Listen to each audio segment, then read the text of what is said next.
I'm Alicia. And I'm Liam. We both have OCD, and instead of spiraling alone, we decided to turn our symptoms into a podcast. You're welcome. Here, we overshare real stories, laugh through the anxiety, and talk to actual experts who can explain why your brain keeps asking, what if I accidentally marry my cousin? Whether your thing is hand washing, mental rituals, or just silently panicking during normal conversations, congrats. You have found your people. This is a safe place, unless you're an intrusive thought, in which case, get in line, buddy. We're booked. So grab a weighted blanket, cancel your plans for the 5th time, and let's dive in. This is the OCD Confessional. And yes, we did check this recording 4 times before uploading it. Today, we're joined by Chris Trondsen, a licensed marriage and family therapist, OCD specialist at the Gateway Institute, and longtime advocate with the International OCD Foundation. Chris's connection to this work is deeply personal. Before becoming a therapist, he struggled with severe OCD himself, experiencing intrusive thoughts, compulsions that consumed most of his day, years of misdiagnosis, and ultimately a suicide attempt. Chris, we're really grateful to have you here to talk about your story and what you've learned, both sides of OCD, as someone who's lived through it and now helps others treat it. Welcome to the OCD Confessional. Yes, thank you so much for having me on. It's funny because you guys asked me before we started if I've watched episodes, and like everyone that I love in my life has been on your podcast. So yes, I've watched. I feel like I know you now. So Hey. we're like pretty much twice removed. So we're just gonna have to act like it. So Perfect. So let's jump in. What would you like to confess today? yeah, it's funny because I was thinking about my confession and I was like, okay, which direction am I going to go? Because I have like one that's embarrassing. I have 2 that are kind of embarrassing, but the one that I picked is the one that I wanted to kind of just share that how deep in delusion your brain can go when having like severe untreated OCD. So I had multiple subtypes, but one of my subtypes was harm. I was so afraid I was going to kind of lose control of myself, harm people. It could be through road rage. It could be through just kind of like losing my temper and attacking a stranger, harming a family member. And so one of the rules that OCD kind of made up for me is that I can't do any substances. I'm talking about caffeine, carbonation. I'd read the back of every product, no alcohol, etc. So one of the things I did is like I was so afraid of getting anything with alcohol in me because then I would kind of lose control and harm people is what my brain said. So it got to a point where not just not drinking alcohol was good enough. It got to a point where like if my dad had alcohol on a shelf in the fridge, I couldn't eat food from the fridge. I couldn't walk down the aisle at the grocery store if there was alcohol bottles in it. I was afraid to get on the items I had and I'd go home and eat them or use the shampoo, get alcohol in my system, lose it and harm people, kill people and get arrested. But when it got the very worst, I was driving home one time. I'd just gone grocery shopping, had kind of like a car full of like groceries and shampoo and body wash and things. And I was at a red light and I saw a billboard for Coors Light and my brain just clicked and said, you have alcohol in your system. You're drunk. You're about to ram your car into all these people. You have to pull over. So I pulled over and I Googled like, how long does it take for alcohol to get out of your system? What's the best way for alcohol to get out of your system? And it said, to sleep is one of the ways. Caffeine, it seemed to say, and I was like, no. Oh my God. So I pulled into a parking lot and just like slept for 8 hours to sleep off the alcohol. I remember because you can't, as you know, Alicia, because you used to live here, you can't just sleep in your car in Orange County. The cops come. So I had a cop knock on my window because I was running my car while I was sleeping for the air conditioning. And it was now like 2 a.m. And he's just like, are you drunk? And I'm like, I don't know. And he's like, well, did you drink alcohol? And I'm like, no, I saw a billboard with alcohol. And he's like, what? He was so confused. Luckily, he didn't have me get out of the car. He just thought I might have something in me. But after talking to me and kind of like engaging and smelling my breath, he's like, you don't have alcohol, just drive home. So it was more like 7 hours. So I was like, okay, well, cop said I could drive. So he trusts me. So I drive home, but I had to throw hundreds of dollars worth of groceries out because there was Coors Light all over it.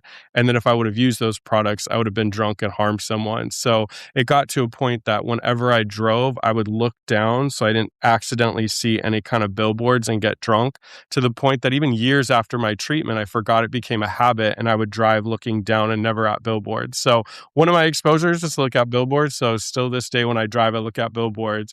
Good to report, I haven't gotten drunk yet. When I drive by a Victoria's Secret billboard, I don't suddenly have lingerie on. So my brain has learned that there is no correlation between billboards and what happens to you in your car. So I just want to give everybody a little bit of assurance on that. But yeah, Wow. I mean, it's so funny now, but like that just shows just how intense your brain can make stuff up when you're at your Yeah. worst. When the cop showed up and he knocked on the window and said, have you been drinking? You said, I don't know. Do you No, he have asked me any? if I was like buzzed or drunk, and I was like, I don't know. So he thought I just like wasn't sure about how much alcohol, but I didn't mean to cut you Right. off. Like, you're Yeah, like, he I was don't like, know, maybe it's worn off. But yeah. no. Oh Did you my have a gosh. moment of recognition there of like, this is crazy? No, I haven't had anything to drink.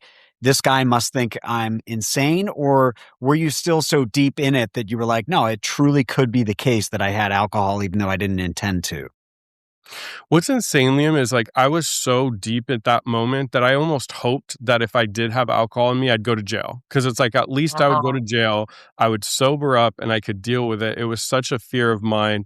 And it was never like I'd accidentally drive home drunk because I wasn't even drinking, but it wasn't even accidental. It's like somebody would cut me off or I'd get anger and I'd ram them. And so it wouldn't even be an accident. Like I'd purposely take someone's life. So to me, a cop coming and kind of doing that was just like, oh my God, thank you. I was almost excited to see him knock on my window versus fearful. But no, I mean, when I was at my worst, my dad used to have to like cut food for me, even like feed me like a toddler because I was so afraid I'd contamination as well, that I'd somehow get contaminant on my food and then ingest it and get a disease. So, I mean, I was pretty severe. I'm just picturing you're at a restaurant and people are looking at your table and your dad is like spoon feeding you as an insult.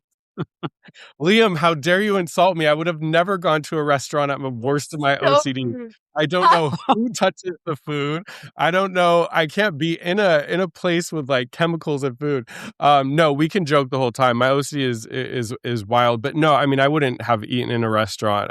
That was way too hard. That was actually one of the exposures my therapist and I did together because I was so far gone that eating in a restaurant would not have happened, Liam. Definitely not. Oh, wow. Thank you for sharing that. That is severe. When did OCD first show up for you? Take us back to when you first noticed some stuff. Yeah, I mean, in retrospect, when you talk about it, you obviously realize, like, oh my God, this has been around forever. There's an infamous picture whenever I've done talks and stuff that my mom found, and it was when I was a little kid, and I used to play Freeway, which the whole joke is I can't believe I used to think Freeway was fun living in Southern California. Now it's horrible to drive it, but Yeah. I used to be really into like Matchbox cars, and I used to line them up and play Freeway. And I used to have to line them up perfectly, and I used to have like a thumb in between them. And I remember one time my dad walking by and accidentally kicking some and having a complete meltdown. And so even from a little age, there was stuff with like tags in the feel of clothing. I only wore the same outfit over and over because other clothing didn't feel right. My favorite color is yellow, which is funny because I didn't do this on purpose, but I'm wearing a yellow shirt. But when I was a kid, anything I saw at a store yellow, I had to buy because it was like something that would symbolize like safety in my head. So when I Oh was my too gosh. young to really grasp danger, it was like, okay, something bad will happen to me, but if I have yellow things around me, it'll keep me safe. So in childhood, there was definitely signs, just long showers, a lot of magical thinking OCD. I had a lot of fear around my mom dying, and certain things that I did could or could not lead to her death. My OCD though got the most severe when I was in high school, but looking back, there's definitely signs that that since a child we just never it never was severe enough until high school and beyond that we thought something was wrong. What started happening in high school? Yeah, so I saw there was a news special about toxic mold.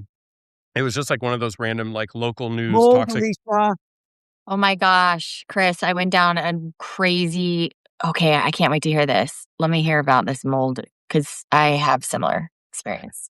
Yeah, so my OCD was about contamination heavy in high school, but it was more so like health related stuff. And so there's just like a local news special talking about like toxic mold in homes and how you can find it. but I had already started over showering. So there was a little bit of like mildew stuff building up in the vents, potentially like a little bit of mold, very minor. But when I showered, I had to shower in hot water. I had to close all the windows because I didn't want like quote unquote contaminants to come in. So there started being a little bit of mold in our house, and very little. And like I said, minor to just the bathroom. And it was the kind that you could take a wipe and just kind of wipe it off and it'd come off. But in my head, it was toxic mold. And I had a friend who had moved out, and I was looking for a roommate. It was a female though. She had called me to see if I knew a female who wanted to move in with her. But I called her and pleaded. I was like, "Can I move in with you?" I never told her why, but I was just like, "I'm looking to move out." And I ended up moving out with her. But it was about 3 months before we moved out. But in those 3 months, it was just I started cleaning and wiping everything. My clothes were bleached, my inanimate objects were wiped, and yeah, so that was really kind of the jump off point. I would say it almost like quote unquote broke my brain, because as I started to give into that and move out, then it was like downhill from there. And I think it correlated with being in college and having less structure of high school every day. My roommate and I also didn't see each other a lot because of the differences in the kind of work we did. I worked as a waiter at the time, so a lot of nights and weekends, and she would work a traditional 9 to 5. So the combination of being alone a lot and not having as much structure, and this kind of like incident sort of opened up, going from little minor things to suddenly full blown. When you Had you got been into diagnosed with anything at this point? No, my diagnosis didn't come after, like you said in the opening, I had a suicide attempt, which was probably the lowest and worst moment of my life, but also one of the best because that's when I got diagnosed. But no, it's funny because when people hear my story, especially when I get to my worst, it started when I first moved out. And then there was about 3 or 4 years where it was just terrible. I was quitting school, quit work, was housebound. But people have asked me, like, how did you not know something was wrong? The best answer I have is I have an uncle with an intellectual disability, and I just assumed like maybe my brain is developed wrong, or maybe I don't know, like that. It's hard, like when you're consumed in it. OCD is kind of like that boiling crab. It's so small at first and it asks little things of you, and then it just grows so rapidly, and pretty soon you just, you don't know what's going on. You just assume like I have to do these things to like be safe and survive and protect Yeah. people around me. You lose all um, insight and don't realize how deep into it you are. You know you're suffering, but you don't realize how bad it really is. You're just surviving. Yeah, I don't think till my diagnosis it was like, "Oh my god, like, this is where my life was." Like, it's funny because Right. when I was in high school, especially my senior year, I had transferred schools my junior year, and I made a lot of new friends at my school, and I played sports, and I was on prom court and, like, had friends, and it wasn't until I got the diagnosis and looked back, and I'm like, I went from that to like housebound, not going to family events. I'm Greek, so not being around your family is like a sin. So it was like starting to say no to family events, not leaving the house, not interacting with anyone. So I think the OCD in conjunction with isolation and loneliness and depression and a constant giving into rituals, like my mental health and insight just failed rapidly for me over those like 3 to 4 years that I was pretty housebound. I think you're so right that with each step you take, it starts small. Let me do this one compulsion to get this relief. And then OCD, as you say, keeps asking more and more of you. And so you found yourself in that position. Tell us about that kind of breaking point or rock bottom, how old you were and what exactly happened in that moment. Yeah, so I'd moved out at 18 and I was living with my roommate who was a close friend from high school at the time. And so we had kind of a duplex situation. It was like a place, but there's different entrances and there was a lot of tension growing because I wasn't, taking out the trash and doing chores because of contamination, or I didn't want her to have people over because I was afraid that I might harm them, and what if I'm not in a good mental state and I didn't sleep well and I'd attack her, the friends she brought over. I was afraid of dryer sheets. That was a big one I remember because of formaldehyde, so she couldn't use dryer sheets, and she's like, I want to use dryer sheet. Like there was such like a battle, and it kind of became where we just sort of didn't talk. I think, I was unable to get to work and school. The only fortunate thing was I had work since I was real young and had a lot of savings. Additionally, like my great grandma had passed, and not, I mean, I grew up poor. So I didn't have like thousands and millions of dollars from her passing. I think it was a couple thousand, but I was sort of starting to live off my savings. And it was sort of a perfect storm. I wasn't seeing family. I wasn't going to work and I wasn't going to school. I was pretty housebound. The only time I'd leave my house, there was a 24-hour Ralph's grocery store. And I'd go at like 2 a.m, buy the things I needed for the week, and then just kind of like stay at home the rest of the week. I was giving into almost like every waking moment with some kind of physical or mental compulsions. It could be laying in bed and just ruminating and spinning for hours. It could be cleaning. I had a lot of checking OCD, so I was checking the ground all the time if I lost something. I always was afraid if I didn't connect with my mom each day, she would die. So there's all these like demands on myself. But in conjunction, my roommate and I stopped being friends and we barely saw each other because, she could enter the house a different way. I would avoid her because of different harm thoughts. And so it got to a point where like 2-3 years of that, where I was basically only seeing the lady who would scan me at 2 a.m. at the grocery store. And I just became extremely depressed. It was more than depression. It's like isolation, loss of purpose, but I also couldn't see a way out.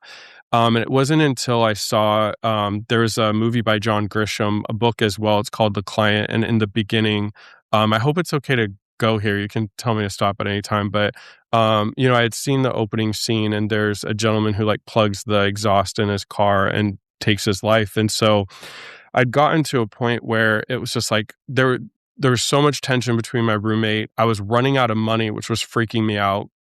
I didn't have anywhere to go because at the time, sounds so silly saying it now, but my mom had tented her house from termites. So I was afraid that I'd inhale that gas if I moved in with her and die.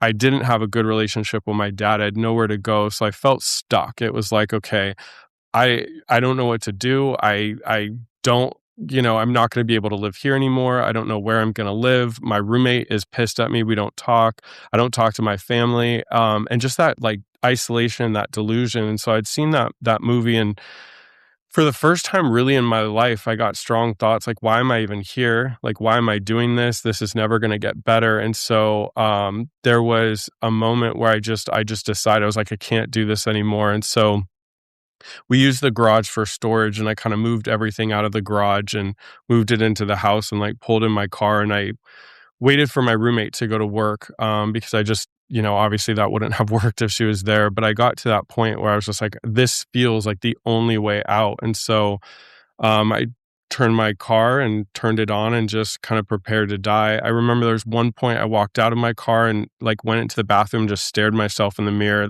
That always kind of burns in my brain, and just asked myself, like, am I really going to do this? Like, is this really something that I'm going to do? And it was like, yeah, I mean, just the thought of having to go back to the hours and hours a day, it just was too much. And so the only good news of this part of the story is that my roommate, who I'm telling you, like, she could have been shot and still gone to work. That's like one thing I remember about her. She just did not ever come home. Came home from work. She wasn't feeling well and was like surprised to see stuff in the house and the garage we never used. And so she walked in and saw me like in the car, and she's just like, "What are you doing?" And I was just like, "Oh, sorry. Like I brought my car in here. I fell asleep." And I just remember just being so out of it. So, she's like, "You need to go to the hospital. You need to do something." She was very confused. So she ended up calling like the non-emergency line. They're like, "Let's check him out." They took me to the hospital, and I just don't remember a lot of it. But what I do remember is like waking up and just being so angry because this was like the one way to get my brain to stop. And I remember it's so stupid, but it's like I woke up and all my brain kept saying is like, now you have exhaust in your system. You have exhaust in your system. How do you get it out? How do you get out? How are you going to be safe? It's like I didn't even get a break, after that attempt. So the only plus thing that came out of this is I still remember the doctor. He looked 100, but he told me, he's like, you have to connect with your family. Like, I'm not going to release you until you talk to your family. So I reached out to my dad, and I hadn't talked to him in a long time. And I just said, I need to move in. Will grandma let me move in? Because my dad was taking care of my grandma at the time. And he talked to her and he's like, yeah, you can move in temporarily and we can figure, what's going on financially and stuff. I didn't open up what was happening, but that was kind of like the start. I moved in with my dad, but he started seeing all the things I was doing. He got my mom involved, and that was really kind of the first of my my mental wellness journey, because my family was like, what the hell has been going on with our son? They just assumed I was like living my best life in my own house with a friend and was too busy to contact them. So that was kind of like the turning point. Sorry, I just brought down the mood really heavy and I didn't mean to. No, No, no, no, no. It's okay. Thank you for sharing that. It just goes to show how dark it can get for us. People struggling out there, but a testament to how far you can come. I mean, look at you now. You're here talking about it and you're on the other side. I'm sorry you experienced that. It's made me cry. It makes me cry hearing those stories because I think like, I've been there too, where Yeah. you can just that becomes the only option and you feel like it would just be quiet finally, I could just be at peace. No, you nailed it. I mean, that's really, I ended up writing in a journal about my experience like shortly after. And I read it at an event, where people were like reading from their journal during their mental health struggles, but it was the first time I ever read it out loud. But it was that, I mean, what you were just saying, Alicia, it's like, all I remember is like, I just want my brain to shut up. And I think that's what people don't understand about this disorder. It's not this like, I have a thought and I just can brush it off. It's like, what do you do if your brain is just yelling at you constantly and you're doing everything it asks? And it gets to a point, I think, also why it was so hard for me is like I couldn't do what it asked anymore. It's like I would do it and not even get the relief anymore, and then I would do it wrong, so it had me correct it. And I think it was just also sleep deprivation. I mean, just like weeks and weeks and weeks of no sleep. I was barely eating. I was about like 60 pounds lighter than I am now. I have a couple pounds to lose, but not 60. But it's just got to that point where it was just like, I just, yeah, it all fell apart. Were you put on medication at that point, or had you been on it before? So what When you happened, and sadly, this is kind of so I had never been on medication or gotten any help for mental health because I was able to hold it together until, really until I moved out. The very similar to a lot of people's journeys. I wish I could lie and be like, hey, I got an OCD diagnosis and started treatment right away. We didn't even know it was OCD. We thought it was depression. And so I saw a lot of different therapists for depression. But when I would talk about what was causing depression, they didn't understand it. They didn't understand, like, they kept doing like a harm risk assessment because of suicide attempt. And then when I would say I'd have thoughts about, what if I harm someone, but I don't want to, they would do, talk to me about, is there somebody you want to harm? Like they never could quite Yeah, understand what was going on, which then just made me shut down in therapy because I didn't want them to like arrest me or something. And, I get it. um, and they were like, you don't need to wash your hands that much. And I'm like, well, thanks. That doesn't really help. Yeah. So the way that I found out I had OCD was actually totally bizarre. So I was at a grocery store because I still was doing compulsions, even though I was now living with my dad, grandma, and youngest sister and connected with my mom. And I was still going to the grocery store in the middle of the night. But there was a 17 girl teen magazine, which is probably the most embarrassing part of my story, that I picked that magazine out of like the macho. I could have picked a sports magazine or something. But if you don't know, at 2 a.m, they don't just have somebody standing there ready to scan. They're like putting things up and, shelving stuff, and you have to like ring a bell and they come up. And she was like, I remember the worker was like, give me a second. I'm putting some stuff up and, doing all that and kind of putting products on the shelves. So I'm reading through the 17 magazine, which at this point I should just say was like manly sports magazine. But there was this little, there was this little, like, it wasn't even an article. It was kind of like one of those fluff pieces. And it was like, if you do one of these three things, you may have obsessive compulsive disorder. Oh, So I wow. read and I have all three. And I'm like, could this be it? So I remember calling my mom. My mom's a registered dietitian, but she works at a hospital, and talked to some doctors, and they're like, no, they said that what you have is an OCD. It's just depression. Kept doing the Oh, depression route. And finally I was like, Mom, I'm telling you, I've never read something that so like is me. And she's like, then let's find you someone. So we sat at my mom's house. I had to sit in the backyard because her house was poisoned from tenting it for the oh termites. no. Yeah. So I'm sitting out there. We're calling like everybody in my insurance. Probably my mom and I always say it was like 100 people. We got like no callbacks from 95 of them. Like 2 called back and said, we don't know what it is. 1 called back and said she treats it, but had like a 2-year waiting list. Another person said, I don't have enough knowledge for your case. And then finally we found somebody that said they could treat it. A year and a half just of like people saying they could treat it, but really couldn't. Bad therapy. Think about the ocean and the beach anytime you have a bad. Right. Finally found the biggest specialist at the time, and I went and saw him, and I remember he sat my family down and said, look, like, Chris is the worst case of OCD I've ever seen.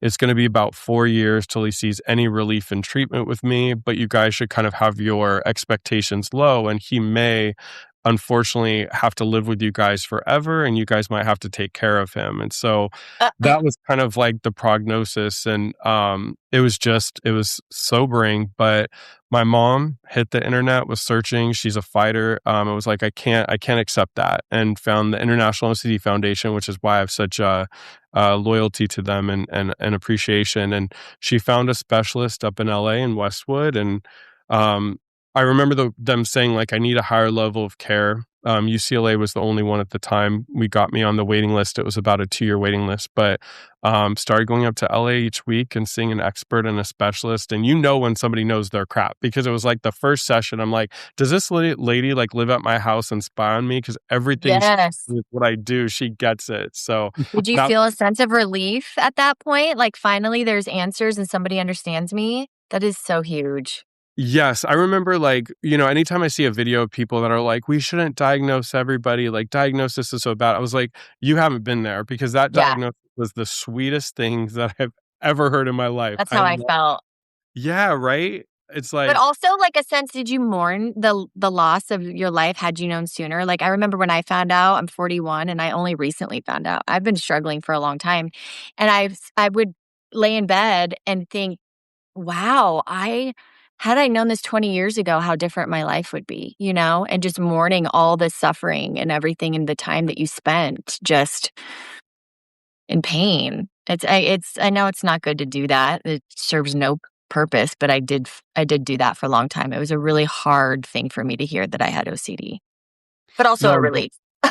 yeah, no, I'm glad you bring it up. I think it was in stages, right? And I'm glad you brought up what you just did, because I don't think people talk about it enough. In the beginning, it was like a blessing. And I was in treatment for about 2 years, and I got on medication about 6 months in. So I could talk more about treatment if you guys want to know. But for me, what you're talking about, Alicia, was after. Like, I got better and kind of expected like it to all be like rainbows. And it's like, watch out, world, I'm here. But I fell into like a depression the same way you just talked about for about 3 years. Like, how did no medical staff ever recognize it? How didn't my parents or teachers or counselors? And like, there was Yeah, so many years and hitting such a rock bottom that could have been spared if people knew what this was.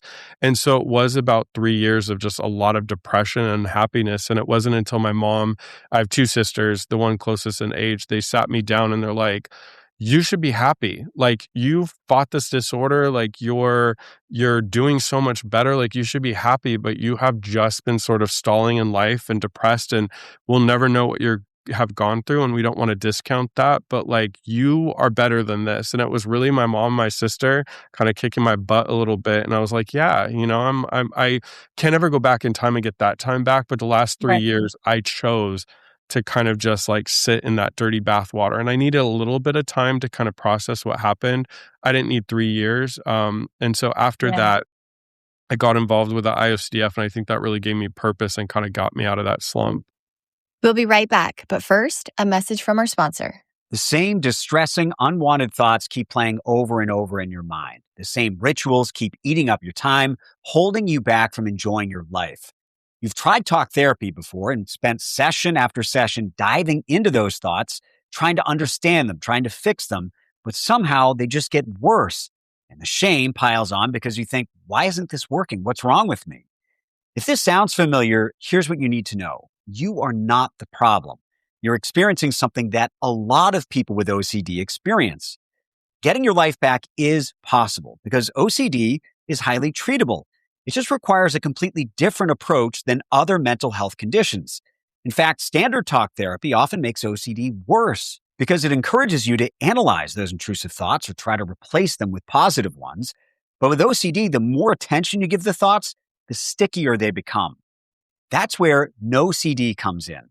NoCD provides virtual therapy designed specifically for OCD. Every single one of their therapists is extensively trained in a type of therapy called ERP, or exposure and response prevention, which is the most effective treatment available for OCD. And they get their training from world-renowned OCD experts, so they truly understand what you're dealing with, even the stuff that feels impossible to say out loud.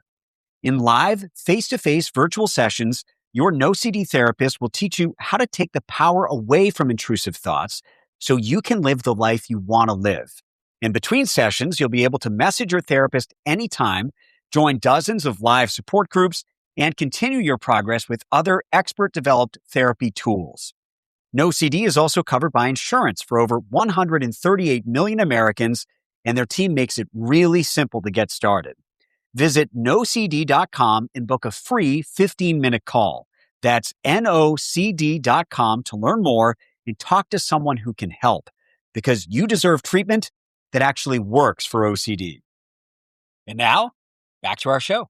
I do want to talk about your work with IOCDF and how you are now someone who helps other people going through OCD. But just to take a quick step back, you finally do go see this specialist in Westwood, California, and you start working, I assume it's ERP.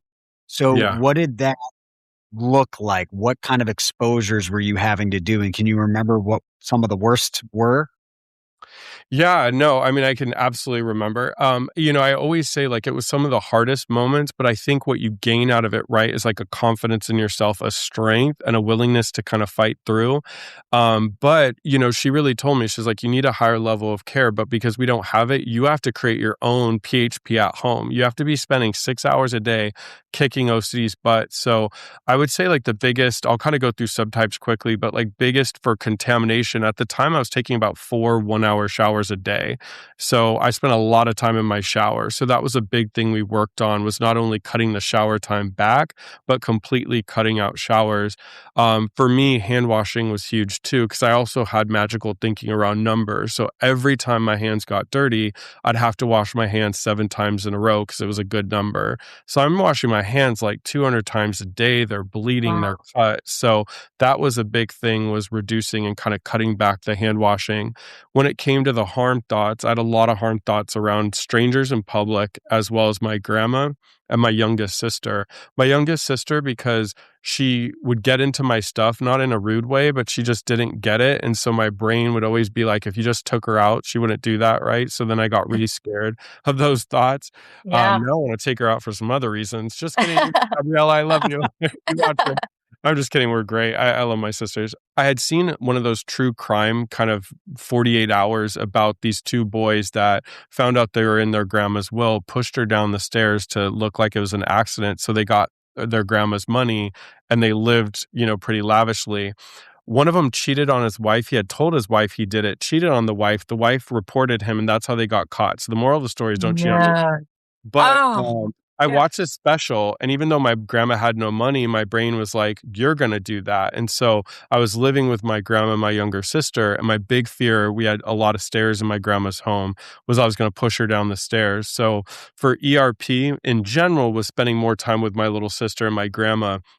But a big thing was like, if my grandma was going up or down the stairs, I would hold on to the couch, like the arm, and like look away to ensure I was like the least likely to push her down the stairs. And my therapist is like, no, anytime she goes up or down those stairs, you go up and down those stairs. I even want you to Oh, kind of no. like motion that you're going to push her Oh, behind no. you. I was like, okay, this therapist is crazy. And it sounds wild, but it works because I'm sitting there doing this and I'm like, A, I have no urgency to actually go through with it. And then B, I just feel like an idiot doing this. I feel like I'm doing some kind of like 1960s dance or something. And I'm like, this is just Would lame. you tell your grandma that that was going on in your head at the time, or that was No. all oh, so you didn't even tell I, her, "Grandma, I'm thinking I'm thinking this is I it for never I me." never told my grandma. I've always been very open about it. And my grandma, never found out. My little sister might know because she's more likely to watch my stuff. But like we're great Yeah. now, and she understands OCD.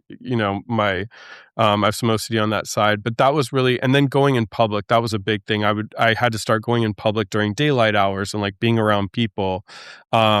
magical thinking. I felt like I had to talk to my mom before noon or she'd die in a car crash. So I couldn't call her. And my therapist is like, well, if she dies, it's on you. And I'm like, thanks a lot. You're not helping. But it was really actually helpful because the way she was so flippant about it, it kind of cued me in that this isn't real. Like these aren't real fears.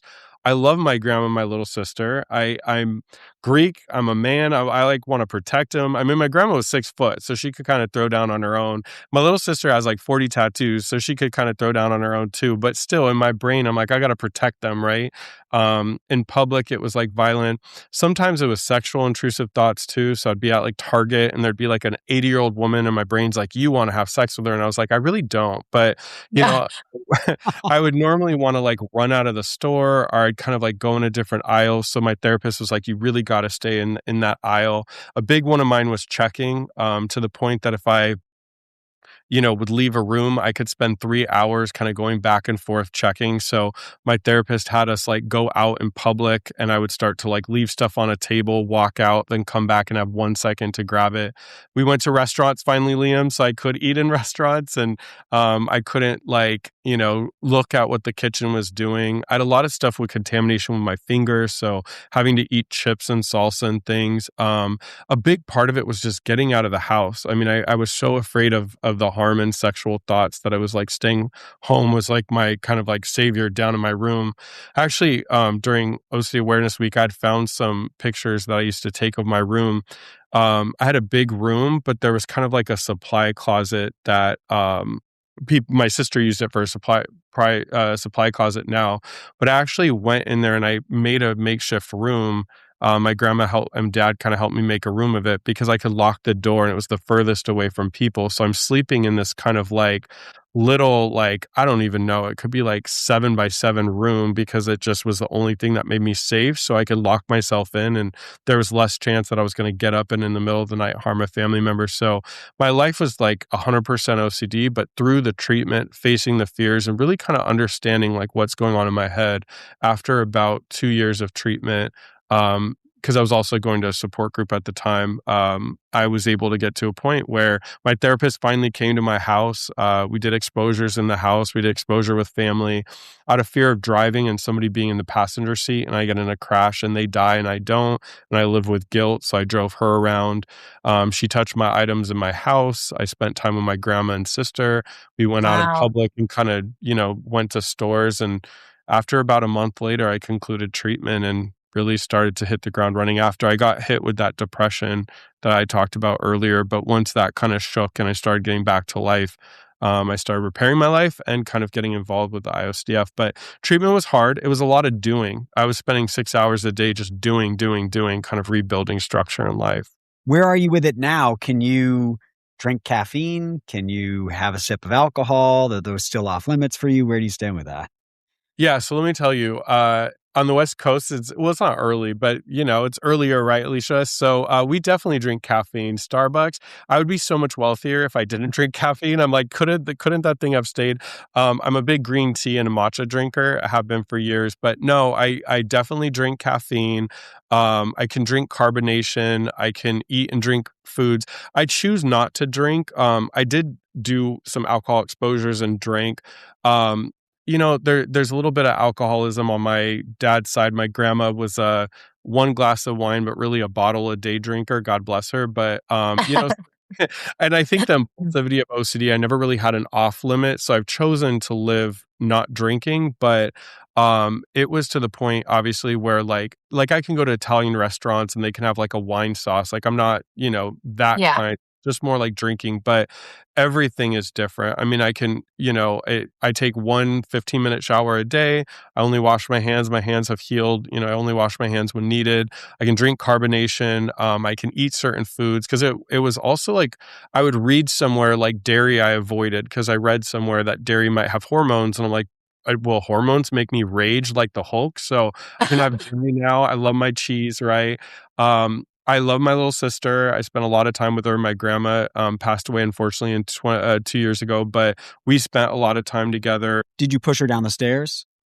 No, that would have been great, but she knew gymnastics, Liam, so she would have, like, back bend, landed on her feet, did the whole thing. She would have joined the Olympics, but, no, unfortunately, her heart. But, no, she lived till 88. She was a fighter. She was such a huge part of my mental health recovery, but I always tell people, like, I can't the only time that I see OCD show up a little bit is I've been a perfectionist since I was a kid. I mean, I used to, like, spend hours on homework, turn things in, get good grades, cry if I got an A minus. I do a lot of work, in the mental health field. We put on a lot of events, and I know for me, it's like if we're putting on an event, I can see that part of me like spark up and like we got to have this perfect, and we got to make sure this person shows up, and we got to get this on time, and get that. And the boards I'm on are like, Chris, calm down a little bit. So that's why I kind of see it come back a little bit, but. Um, I think the subtypes that were just never me, I think I just genuinely do like to do things really well, but I think I've always been somebody that likes to protect versus harm. So I think as I got better from OCD, I had those aha moments and I'm like, well, I'm so OCD attacks what you care about. I'm so the kind of person that protects my friends and family. Of course, it's going to say I'm going to harm them. I'm the kind of person that if like somebody was being attacked in a store, I couldn't live with myself like running away. I'd be the one that would run in Same, there and start karate chopping some people, right? So it's like same. who I really am is the opposite of what OCD was saying. So when I had that kind of like aha moment after treatment, a lot of my subtypes melted away. And like I said, the only thing that really stuck was some perfectionism because that's just kind of more to my core versus the other stuff. But I went from like 98% of my life being OCD to like 1 to 2% being. And now I'm more stressed about like taxes, traffic, um, Whole Foods. I'm like, how can I eat a salad that's $30 and live with myself? Like those things bother me more than OCD ever does anymore. What made you decide to go into the mental health space and make a career out of that? I would imagine that your experience in not being able to find help for so long or find the right help played a part in that. Yeah, what's funny? I actually went to school for film school. My dream was to direct music videos. That was kind of like my passion. When I was in high school, that's all I thought about. I used to love music videos. It was just something I was really into and music. And since I can't play an instrument and I sound like a dead cat when I sing, I was like, okay, how can I get in the music industry? And it was to direct music videos. And I went to a school that had like a hands-on kind of film and television broadcast program. And I started working in the field. I mainly actually worked for a company that did like post-production. We did a lot of like movie trailers. I worked for a production company that did a lot of commercials. I did work on doing like live coverage of like bands and sports. And we kind of created some of the people I went to school with and worked with. We created a production company and we like filmed a couple music videos and live shows. And that was really what I wanted to do. And then this all hit. So when I got better, I actually reconnected with one of my mentors in the field and actually got a job.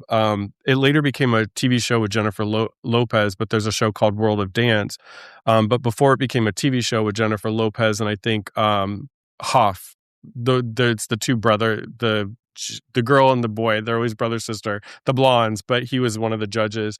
But I worked for that event. I ended up getting a job with MTV and I was covering a TV show at the time called America's Best Dance Crew. And I actually started going on camera. So I worked for Billboard. I worked for Fox. I worked for all these different major Hollywood Reporter. I worked for these different companies where I was doing entertainment journalism. I worked for American Idol and X Factor and So You Think You Could Dance and Dancing with the Stars and all these shows. And in somebody who I was in a support group with reached out and said, hey, there's a treatment center in Orange County that's opened up about a year ago. They're looking with somebody with lived experience to help run the support group with the director because he doesn't have lived experience. And so we want somebody there that has OCD as part of the support group. And it was Tuesday nights. And I'm like, okay, I'm pretty full time in the entertainment industry, but you know what? I can do like a Tuesday night, 6 to 8. So I helped run the support groups Tuesday nights. and it's something clicked. I mean, I could be on a red carpet and interview Angelina Jolie, but I was still like, when is it Tuesday night? I can't wait to like be with my people. Oh, that's So awesome. I started doing that. And then my parents are pretty educated and probably always wanted me to have like a traditional degree.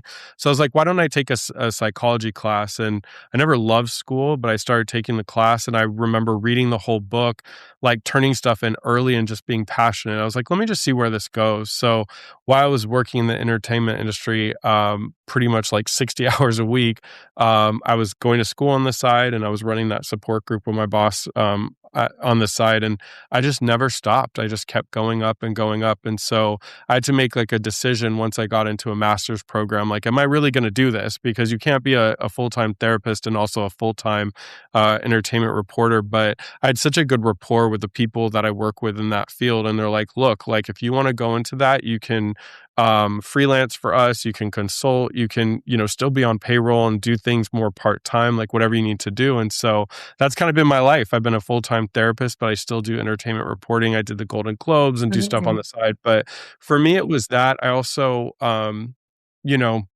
I don't want to put her business out there, but my youngest sister went through something pretty bad at 12 years old with a sexual assault, and seeing her just like really bond with her therapist and her therapist really kind of bring her back to life.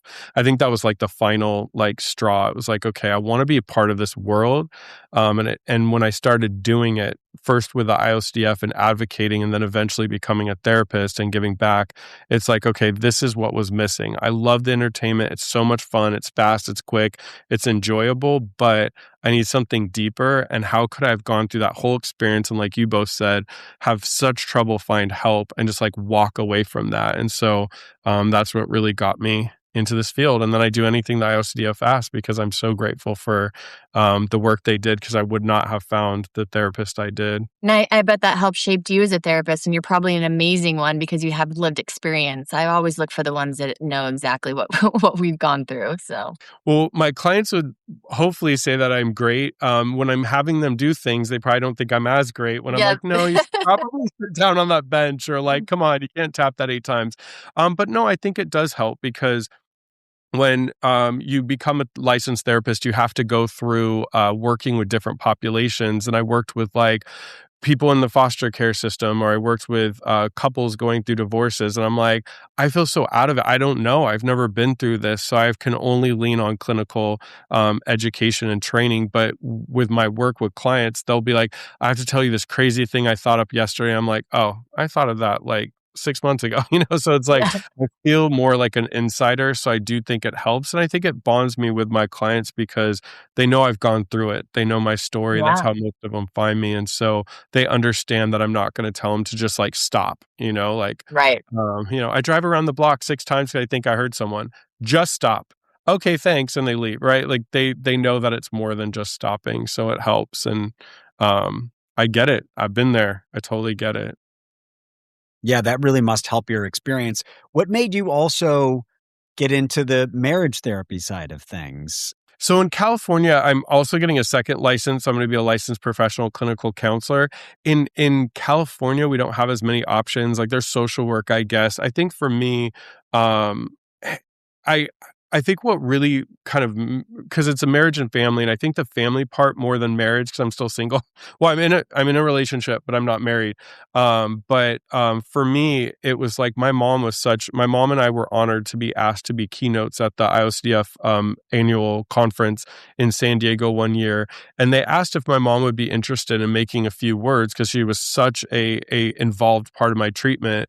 But my mom and I ended up doing something cool. Instead of me talking the majority and her kind of coming in at the last 5 minutes, we did it where we went back and forth, and we told my story, but from different perspectives, because she was such a big part of it.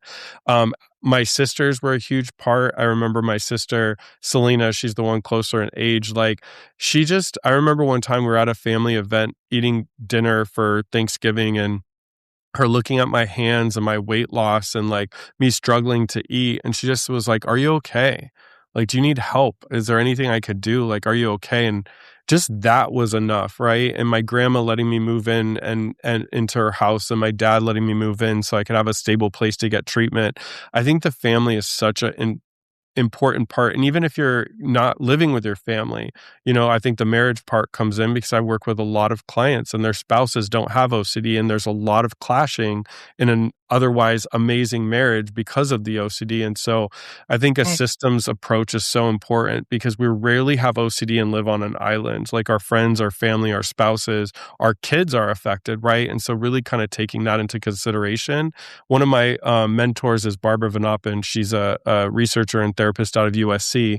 And in the 80s, she coined the term family accommodation and really talks about how the accommodation from our spouses or our parents or our grandparents, et cetera, really kind of reinforce the disorder. And it's hard to get better if everybody around you is catering to the disorder. And so I truly believe that. That idea, yeah, the spouse is reinforcing some of it, or the parents are reinforcing some of it. I think that's such a powerful idea. What do you think people misunderstand the most at this point about OCD? You've been in this advocacy world for a long time, working with the IOCDF and working in the field itself. We've come a long way, I think, in the public understanding of OCD, but there's still a long way to go. What do you think is still misunderstood about the disorder? Yeah, I think there's two layers. I think for the general public that just doesn't get it, the biggest misunderstanding is that this is like a personality quirk or kind of like a superpower or something kind of cool. It's where people like to like organize things or have their place really clean or kind of vacuum a lot. And so it's almost like, hey, these people take special attention to kind of keeping their space really nice, keeping themselves clean. I think Khloe Kardashian hasn't helped the situation, right, with her clothes CD because it does make it look fun. Like, oh, she loves to shop for like, at the Container Store and like organize her closet. And so I think the problem is that takes away the pain and the urgency that this disorder we know there's higher suicidal ideation and suicidal attempts, not just with me, but about 25% of people with OCD will attempt. About 50% have suicidal thoughts. So it's not a cute kind of personality quirk. And I think because it's dismissed like that, like somebody who likes to wash their hands or be neat and tidy, we don't get the research dollars, we don't get the empathy, we don't get people going into our field to want to treat something. They think, why would anybody want to treat being a cleaner person? I think for the people that maybe do have a little bit more understanding, that kind of second layer, maybe they have a loved one with OCD or they just know it. I think the biggest misunderstanding is this is simply a thought disorder. In my experience, it's an experience disorder. So if I had a lot of moral scrupulosity as well. And so if I did something that I thought was wrong or bad, it wasn't just I had the thought like, Chris, you're bad. It was like my whole body would react. It's like a thought, your heart's racing. You feel like your gut kind of drops from your, from your lap. Your hyperfixation on this, you can't focus on anything else. It's like you're almost taken over. And until you kind of address this potential threat, whatever that may be, you're so dysregulated you can't function in other places. And so Yeah. people don't get that, even those that are supporting us. And so I tell people it's not just thoughts, your whole body is taken over. The best analogy I can give is if you're crossing the street and you have your little daughter or niece or nephew and she runs ahead of you and a car is running the light, you're not just like, hey, she's going to be hit. I mean, your whole body lurches in, grabs her, pulls her to the side so she doesn't get hit. Exactly. That happens to us, but it happens to us every hour of the day that we're awake. And sometimes in our dreams, we have thoughts and dreams about our OCD as well. Yeah, it was a really good explanation of the stigma around it and how important it is to really understand what goes on. And it's not just about being organized. So thank you for sharing that. Well, I mean, I'm thanking you guys too, because I think what is a big part of it is people love podcasts and podcasts are doing really well. Like I said, I've been honored to have your podcast, flip up on my screen and been able to watch stuff and listen to it. And I just think that the work you guys are doing, and then obviously the IOCDF as well, that's why I'm so proud to be a board member as well as just like help with their advocacy program and advocate for them. It's the only thing that's going to work. I mean, people are going to come across your podcast. People are going to come across the IOCDF. And I think the more people get educated, it was way before I was born, but my mom used to talk about how it was with like HIV and AIDS or with cancer, right? Like people just didn't understand it. And she's like, people wouldn't even say the word cancer because they were afraid it would cause, you to get it. So now we have such good understandings of different viruses and diseases and illnesses because brave people were speaking about it. People were doing, podcasts and TV shows about it. So my hope is that, y'all and everybody else that's doing this work can make enough of a scratch. I think the main thing is there's people out there right now that are suffering with this disorder and have no clue they have it because their manifestation and subtype of it doesn't match up with what the current general discussion of OCD is. Right. And as you were talking about earlier, Alicia, just with your own journey about struggling and suffering for so long in silence, it's like, this is why, people go Yeah. 5, 10, 20 years without a diagnosis. We talked a lot about how, we wish we had known sooner what this was, that we could have gotten help, and then we wouldn't have lost those years. What would you tell your 8-year-old self if you could go back when you started to perform those first compulsions? What would you want to tell that 8-year-old boy? Well, my 8-year-old self was probably like picking my nose and playing with like X-Men action figures. So I don't know if he would have understood or listened. I think probably the age I wish I could go back to was really like freshman year of high school, because I stopped eating glue. So I was a little bit clearer in the brain. So I could actually like hear myself. But no, I think my 8-year-old self, I wish I could have talked to my parents more, my mom specifically. But what I would have told my younger self, let's say, 14, is like, I was in pure terror all the time, which you guys both know, having the disorder. It's like I was in pure terror all the time. And I wish somebody would have sat down and been like, you're okay. Like all of this, I always tell my clients, I'm like, I wish somebody would have told me even later on, like, it wasn't until I was like mid-treatment, my therapist said this, but I wish people would have told me like, you're not in danger.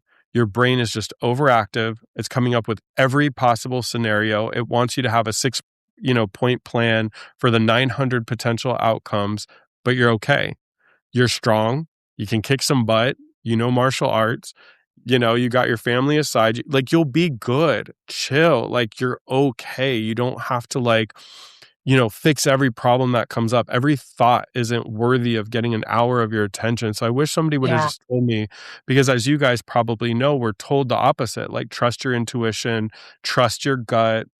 If you have a thought about a situation and it feels uncomfortable, get out of there.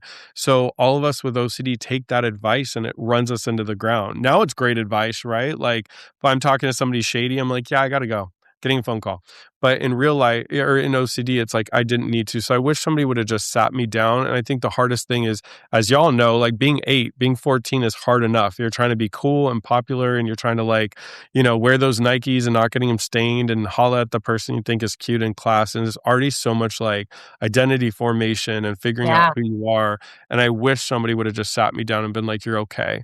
Like this isn't. That's interesting you mentioned that because, like I said, I didn't know until later on. So there's a decade of struggling with my husband. And I would tell him that exact thing. I said, can you just tell me I'm okay? I need you, if you could do this one thing. This was, again, before I knew I had OCD. Just Yeah. tell me I'm okay. Tell me things are safe. Tell me we're okay. Everything's okay. And that's all I needed to hear in those moments, which is probably a compulsion, actually, asking him for that reassurance in those moments of me, right? But yeah, it's the lack of safety that we feel on a regular basis, and just in that constant fight or flight, and just hearing you're okay is sometimes enough. Yeah, I mean, when I got in my first relationship, because I wasn't obviously dating during this time, but when I got done with treatment and got into my first real relationship, I had a lot of relationship OCD and there was a lot of that. And I think as a therapist, I have to tell you that's reassurance. As somebody with OCD, I'm like, you need that sometimes though. And that's what I needed from my partner was to just sometimes, are we good? Is this relationship okay? Am I, I have all these thoughts, etc. But the thing that I think is cool about the treatment and then like years and years go by, you do start to build that internal assurance. You're able to tell Yes, yourself like, I got this. And I am so okay. I don't need him to totally. And I tell think, me I'm okay. It's okay. Yeah. yeah, and being able to really believe yourself too, not just say it, but believe it. I think one of the things that's always stuck out with me is I was putting together photos for this presentation I did in LA, this like kind of like live show talking about mental health. And my mom found this picture and she's like, this is before the OCD got bad. You were so fearless. And I'm sad that that got taken from you. My first reaction was like, I'm fearless. What? But Yeah. I'm like, no, it does bring OCD kind of leaves its mark and it has you question things. So I think what I would have also told my 8-year-old self, Liam, is like, you were so fearless before this, like go back to being fearless, because I used to just go for things and I was like, I'll figure it out. So I work on that more and more to this day. I continue. There's a picture of me. I'm wearing these like tucked in little shirt with these blue shorts, smiling because it's my birthday, and I was fearless in that picture. So, you know, I have that picture on my laptop, and I always tell myself, I'm like, be that fearless Chris. Like that's who you are. This like fearful, questioning everything, scared self that you can be at Yeah. times or used to be. That's not you. That's a disorder. Like be your fearless self. Yeah, that's who we all are. And if you're listening right now, be fearless. It is such a freeing, amazing feeling when you can step into that and just go, I can do this. I can do this. Thank you so much for sharing your story, and being on the other side of it now is amazing. Thank you so much. Well, thank you both. I mean, like I said, I appreciate what you're both doing. I have the most, and I'm not just saying this, I have the most admiration for people that go through this and say, hey, I got to do something. Like this, you know, this field, we don't have the autism spotlight or the cancer spotlight, or right now there's a lot of talk about like colon cancer spotlight. I will say first and foremost, all of those deserve a spotlight. Like, don't hear me not say that. Like, we should be taking physical and mental health more seriously. I think it's just sad we don't have that. We have a dim little light, and a lot of people don't have a voice, and you guys do. And so thank you both. Obviously, like I said, I have such admiration for people that go through this and decide like, hey, I got to find time in my life to give back. And that's what y'all are doing. And I'm just honored to be a little part of it. But I just saw your post that you guys have over 5,000 downloads. So congratulations. That's huge. And keep kicking butt. I'm honored to be here. Thank Thank you, you. Chris. You're really brightening that light that you mentioned. Where can people find more on you? Yeah, so on social media, it's just my name, and I wish I had a cool last name. I wish I kept my Greek last name because I feel like it's easier to spell, but I'm Norwegian, and so it's my dad's last name. So you can find me at Chris Trondsen. It looks like Trondsen, so that's, you know, how I describe it. But Chris Trondsen on Instagram, obviously, like all social media. I do a live stream every Wednesday for the International OCD Foundation. I got to get y'all on. I usually interview.